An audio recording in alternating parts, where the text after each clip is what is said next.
네, 안녕하세요. 이제 인공지능 7주차 4교시 들어가도록 하겠습니다. 딥러닝 모델의 기본 구조와 완전 연결층 계속해서 강의하고 있습니다. 네, 지금까지 여러분은 딥러닝 모델의 기본 구조부터 이제 딥러닝 기본 요소까지 이제 다양한 것들을 지금 학습을 하셨고요. 이제 지금까지 배운 거를 사용을 해가지고 그러면 그것들 머리에 넣어 놓고 이거를 이제 코드로 어떻게 만들 것인가 하는 부분을 이제 다루도록 하겠습니다. 자, 케라스를 이제 여러분이 쓰실 수가 있어요. 케라스는 이제 케라스가 무엇인지에 대해서는 설명을 이미 드렸고요. 자, 이렇게 케라스에서 이제 다양하게 모델들을 이렇게 클래스나 여러 가지 몇 가지 이제 클래스들을 우리가 쓰겠다라고 이제 모듈들을 쓰겠다라고 이렇게 임포트를 했습니다. 자, 그리고 딥러닝 모델을 만듭니다. 딥러닝 모델은 이렇게 구성을 시킬 수가 있습니다.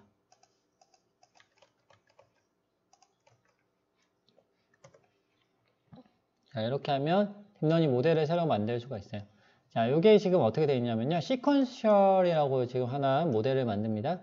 시퀀셜이 뭐냐면 순차적으로 되어 있다는 거예요. 레이어가 하나, 둘, 셋, 넷, 다섯 이렇게 해서 순차적으로 이제 레이어가 차근차근 되어 있다라고 하는 것이 모델이 되겠고요. 그 다음에 이 모델에서 덴스라고 되어 있죠. 덴스라고 되어 있는 거는 지금 층이 8이 덴스라고 되어 있는 게 이제 완전 연결층이라는 뜻이에요. 그래서 레이어의 이제 레이어 모듈에 덴스라고 하는 클래스를 우리가 쓰겠다. 그러면 덴스 이제 완전 연결층을 만드는데 하나를 추가를 하는데 add 하는데요. 그런데 유닛이 8개예요. 이게 뭐냐면 노드가 8개라는 뜻이에요. 노드가 8개라는 뜻이고 액티베이션이 RELU다. 이건 뭐냐면 이제 제가 아까 설명을 안 드렸는데요. 여기서 이제 출력이 나가잖아요. 출력이 더해가지고 곱해서 전체 더한 것이 지금 출력으로 나오는데 출력 값이 사실 굉장히 다양할 수 있어요. 그래서 음수로 마이너스 이제 입력은 0에서 1 사이 값이었지만 그죠? 입력은 0에서 1 사이의 값이었지만 이제 곱해가지고 더하다 보면 이 출력이 이제 마이너스 1000 이제 극단적으로는 그렇게 갈 수도 있거든요. 이제 30, 40 이렇게 나갈 수도 있어요. 그러면 이 출력을 그냥 가만히 둘 것이냐, 아니면 어떻게 다시 조절을 해가지고 0하고 1 사이의 값으로 놓을 것이냐, 아니면 그대로 놓되 음수만 제거할 것이냐, 이런 식으로 이제 조정을 할 수가 있거든요. 그 중에서 이제 조정하는 방법이 사실 여러 가지가 있는데, 그 여러 가지 방법 중에서 이제 RELU라고 하는 이제 그 조정 방법이 있어요. 요거는 음수를 무시하는 거예요. 음수를 전체적으로 다 0으로 그냥 만들어 버리고 양수는 그대로 놔두는 그런 형태가 되겠습니다. 자, 그래서 이제 그 액티베이션을 이렇게 넣는다라는 거고요. 요즘에는 이제 거의 대부분 이제 딥러닝 액티베이션은 RELU, 그 외에도 RELU 외에도 여러 가지 있다라고 말씀을 드렸는데 그 중에서 이제 특별히 RELU를 많이 쓰고 있습니다. 그래서 지금 레이어를 지금 여러 개를 계속 쌌습니다. 맨 처음에 입력은 쭉 있겠죠. 입력에다가 첫 번째 레이어가 노드가 8개, 그 다음 레이어의 노드가 16개, 그 다음 레이어의 노드가 32개, 그 다음 레이어의 노드가 64개, 그 다음 레이어의 노드가 2개. 이거는 이제 출력이죠. 그래서 이제 출력이 이제 생존을 나타내는 노드 하나, 그 다음에 사망을 나타내는 노드 하나, 이렇게 해서 2개가 같습니다. 그리고 맨 마지막에는 지금 소프트맥스라고 되어 있는데요. 소프트맥스는 뭐냐면 최종적으로 출력이 이제 다양하게 나올 수 있다고 그랬잖아요. 최종적으로 출력이 출력값이 한쪽이 0.8이 나오고 다른 한쪽이 이렇게 나올 수 있죠. 여기서 보시면 여기서 한쪽의 출력이 0.8이고요. 여기 출력이 0.4가 나올 수도 있어요. 그리고 0.8, 0.4 이런 게 아니고 30, 40 이렇게 나올 수도 있거든요. 그러면 여기서 나오는 출력값을 가지고 이제 요거를 확률처럼 좀 만들어 주고 싶어요. 그런 경우에는 소프트맥스를 이제 쓰면 됩니다. 소프트맥스를 쓰면 어떻게 바뀌냐면요. 2개에서 나오는 최종적으로 나오는 2개의 값을 더하면 이제 1이 되도록 이렇게 만들어 줍니다. 그러면 이제 우리가 하나만 놓고 이제 최종적으로 나오는 출력 노드의 값을 하나 딱 찍었다 이렇게 되면 그 값이 결국은 이제 생존할 확률 혹은 생존하지 못할 확률 이렇게 얘기를 할 수 있게 되거든요. 그래서 이제 소프트맥스 액티베이션은 맨 마지막 층에서 주로 사용하는 액티베이션 방법입니다. 자, 이렇게 설명을 제가 너무 자세하게 드리는 것 같기도 하고요. 어쨌든 이제 이렇게 이제 모델을 만들고요. 그 다음에 요거를 모델을 컴파일을 합니다. 네. 모델을 컴파일을 하겠습니다. 중간에 어딘가에서 에러가 났네요. 여기서 accuracy 다운표가 잘못 찍혀 있었습니다. 이렇게 컴파일을 합니다. 컴파일을 한다는 건 무슨 뜻이냐면요. 이제 앞서 이제 모델을 만들었어요. 모델을 만들었는데 이 모델을 이제 실제적으로 이제 뭐 이렇게 구성을 하는 거예요. 빠진 요 모델만 있어가지고 다 해결되는 건 아니거든요. 모델이 있고 그다음 모델에 이제 추가적으로 들어가줘야 되는 이제 그런 옵션들이 있어요. 여기 보시면 로스 아까 제가 설명드렸죠. 이제 에러를 어떻게 계산할 것인가. 로스 함수라고 하는데 그건 무엇을 쓸 거냐. 카테고리카 크로스 엔트로피. 지금 왜 그렇죠? 지금 원하드 인코딩을 쓰고 있기 때문에. 그 다음에 이제 매트릭스는 이제 accuracy 이렇게 돼 있는데 요거는 이제 그 계산 이제 학습시키면서 계속 accuracy 이제 정확도를 이제 보기 위해서 여기 추가가 됐고요. 옵티마이저는 제가 설명을 안 들었네요. 그러고 보니까 옵티마이저를 아까 마지막에서 설명을 안 드렸는데 옵티마이저는 뭐냐면요. 한글로 하면 최적화 도구라는 거예요. 그래서 이 최적화 도구는 이제 딥러닝이라고 하는 건 결국은 뭐냐면 최적의 엣지 가중치를 찾는 문제예요. 그렇죠? 학습을 시킨다는 게 결국은 여기 입력 받아가지고 왔다 갔다 하면서 엣지 가중치를 여기 우리가 원하는 출력을 낼 수 있도록 조정하는 작업이다라고 설명을 드렸어요. 그래서 그러면 결국은 뭐 왔다 갔다 안 하더라도 그럼 최종적으로 뭘 찾으면 돼요? 요 엣지 값, 최적의 엣지 값들만 찾으면 돼요. 그러면 이제 요거를 최적의 엣지 값을 찾는 하나의 그런 최적화 문제로 우리가 생각을 할 수 있거든요. 그러면 이제 요거를 이제 최적화 문제로 생각을 하게 되면 어떻게 되냐면 이제 엣지가 맨 처음에 랜덤하게 막 들어가요. 엣지가 값들이 우리가 결정해야 되는 엣지 값들이 한 1000개가 있어요. 그러면은 1000개 이제 미지수가 1000개인 거죠. 미지수가 1000개인 방정식의 해를 찾는 거예요. 이제 찾는데 미지수를 맨 처음에 랜덤하게 그냥 탁 넣어요. 1000개를 넣어놓고 여기서 요거 조금 바꿔가지고 돌려보고 요것도 조금 바꿔서 해보고 요것도 조금 바꿔서 수정을 조금 하면서 이제 가장 최적의 결과를 나타내는 그런 엣지 세트를 찾아내는 거죠. 근데 아무렇게나 바꾸면 이게 뭐 답이 안 나오겠죠. 그러니까 나오는 에러 값들을 가지고 요거를 이쪽으로 좀 바꿔보자. 이쪽으로 좀 바꿔보자 해가지고 이렇게 조금 바꿔갑니다. 그런데 이제 그 바꾸는 방식에 있어서 이제 에러를 어떤 식으로 요거를 적용을 할 것이냐 하는 부분에 있어서 여러 가지 알고리즘들이 나오게 되는데요. 그 중에서 이제 유명한 것들이 RMS 프로프라는 게 있고, 그 다음에 스토캐스틱 그레디언트 디센트, 그 다음에 어댑티브 모멘트 에스티메이션, 모멘트 에스티메이션이 있는데 요거 줄여가지고 위에 거는 SGD, 밑에 거는 ADAM 이렇게 불러요. 그래서 이렇게 그 외에도 또 있는데 그 중에서 지금 여기 세 가지가 가장 많이 쓰이는, 보편적으로 많이 쓰이는 이제 최적화 도구입니다. 자, 그래서 여기서 보시면 지금 옵티마이저가 뭐라고 했어요? RMS PROP, 프로프로 했죠. 자, 그렇게 이제 이걸로 지정을 했고요. 그 다음에 러닝 레이트는 뭐냐면 이제 학습률이에요.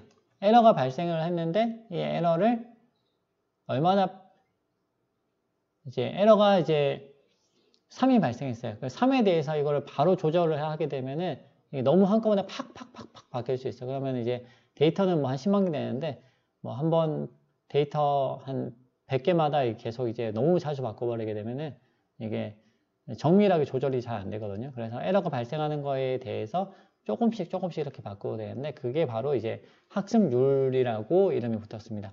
학습률을 1로 하면은 완전히 이제 처음에 들어온 거에 대해서 결과를 또 이제 정답을 바로 나타내 버릴 수 있도록 이제 조절을 하는 것이 이제 러닝 레이트 1이 되겠고요.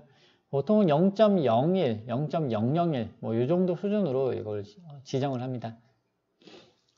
그래서 이제 그게 이제 학습률이 되겠습니다. 그래서 이제 요거를 실행을 시킵니다. 그러면 로스하고 옵티마이즈하고 이제 학습률까지 해서 지금 실행이 됐고요. 지정이 됐고요. 그 다음에 여기까지 지정이 되면 이제는 이제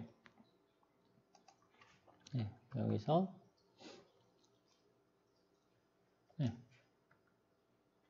이제 학습을 시킬 수 있어요. model.ph라고 있어요. 요거는 우리가 학습을 시킬 수 있는데, 학습시킬 때 지금 옵션이 지금 여러 가지 있죠.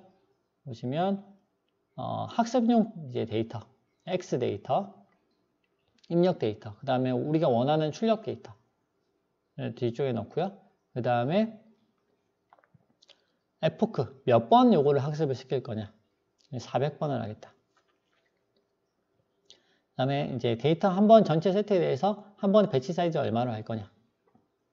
그 다음에 밸리데이션 스플릿이라고 있는데 요거는 검증용 데이터예요. 그래서 학습을 시키면서 중간중간에 이제 학습이 이제 너무 학습용 데이터에 너무 이제 딱 맞춰가지고 오버피팅이 되지 않았나 하는 부분을 이제 우리가 막아주는, 이제 검사할 수 있게 해주는 것이 바로 밸리데이션 데이터입니다.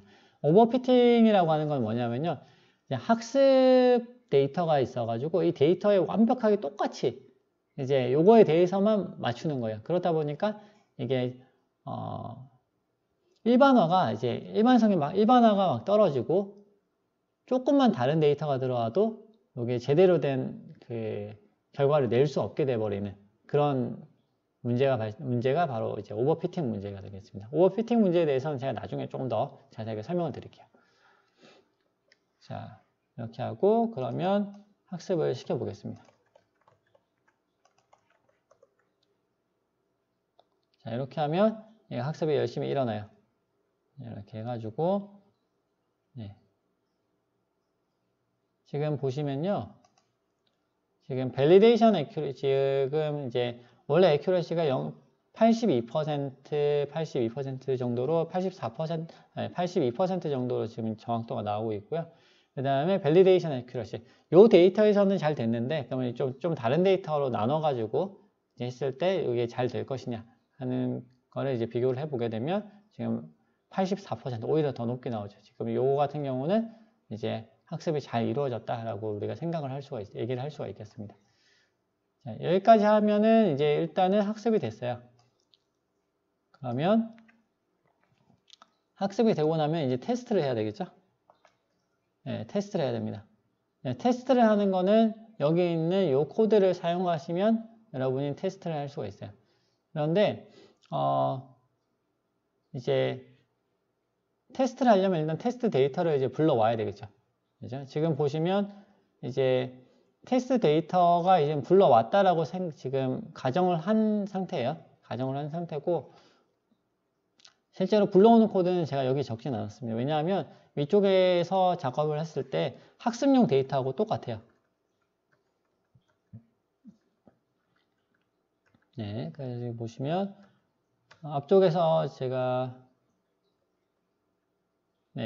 불러와가지고 여기서 트레인 할 때 테스트 여기 불러왔죠. 불러온 다음에 지금 넘파이 배열 초기화 시켜줘가지고 이렇게 정규화를 시켜주는 작업들을 학습용 데이터에 했어요. 그 다음에 테스트 데이터에 대해서 여러분에게 이제 해보아라 라고 이제 제가 과제를 드렸었는데, 그 테스트 데이터를 바꾸셨다면 그거를 그냥 여기다 적용을 하시면 되겠습니다. 그래서 그 바꿔진 데이터를 넣어가지고 model.predict라고 해가지고 이 안에다 넣으시면 결과가 5에 들어가게 됩니다. 이렇게 들어가면 나온 결과를 가지고 이제 최종적으로 이제 그 제출할 그 파일을 만들어낼 수 있습니다. 파일을 만들어내는 과정이 바로 아래쪽에 있는 코드예요. CSV 파일 만들어내는 코드까지 제가 여기 다 적어놨거든요. 요거를 그대로 사용하시면 되겠습니다. 이렇게 만들어지면 그 다음에 마지막 코드를 요 명령을 써가지고 제출을 하실 수가 있어요. 그래서 이렇게 제출하시면 되고요. 이제 제가 뭐 이제 이 부분은 제가 실습을 지금 안 하고 있죠. 안 하고 여러분에게 지금 과제로 드리는 겁니다. 이렇게 이제 제출을 하시고 그 다음에 여러분은 이제 요 과정을 리포트로 하나 만드세요. 리포트를 만들어 가지고 제출을 하시면 되겠습니다.